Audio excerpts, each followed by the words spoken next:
வர வேண்டாம் என்று சொல்லியது வராவிட்டால் வந்தது எங்கள் அண்ணனால தான் வந்தது அப்படின்னு சொல்லியிருப்பாங்க தாவைக்காவை சார்ந்தவர்கள்.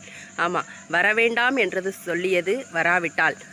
கர்நாடக முதல்வர் இப்போதைக்கு இருக்கும் சூழ்நிலையில் தமிழக முதல்வர் அவர்கள் கர்நாடகாவிற்கு வர வேண்டாம் என்று சொல்லியது வராமல் இருந்திருந்தா இப்போ வந்த காவிரி தண்ணீர் எங்கள் அண்ணன் போய் பேசி வர வச்சிருக்காரு தமிழ்நாட்டுக்குன்னு சொல்லியிருப்பாங்க தாவைக்காவை சார்ந்தவர்கள்.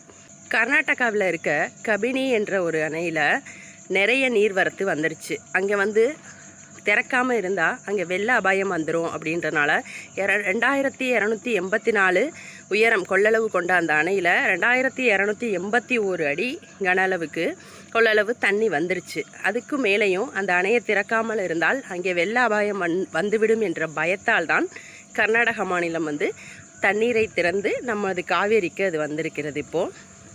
மற்றபடி நம்முடைய முதல்வர் போய் பேசி பேச்சுவார்த்தை நடத்தினதுனாலையோ அவர் சொன்னதுனாலையோ அந்த தண்ணீர் இங்கே வரலை. காலையில் ஒரு வீடியோ பார்த்தேன். அதில் ஒரு அம்மா சொல்லியிருக்காங்க, முதல்வர் விஜய் அவருடைய நல்ல மனசுக்கு தான் தண்ணி அதுவாக வந்துருச்சு, நீ போய் பேசலாம் வேண்டாம், நீங்கள் போய் பேச வேண்டாம் மகனே, உன்னுடைய நல்ல மனசுக்கு தண்ணி அதுவாக வரும் அப்படி இப்படின்னு சொல்லியிருக்காங்க.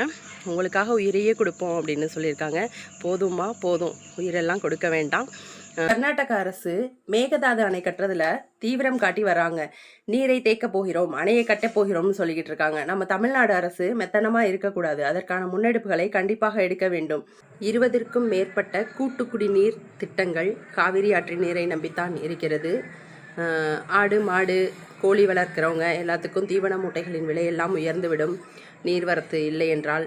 ஆக மேகதாது அணை கட்டுவதை தடுத்து நிறுத்தும் பணியில் தமிழக அரசு தீவிரம் காட்ட வேண்டும். மக்கள் நலனை காத்திட வேண்டும். மக்கள் நலனுக்காக தமிழக அரசு தீவிரமாக செயல்பட வேண்டும்.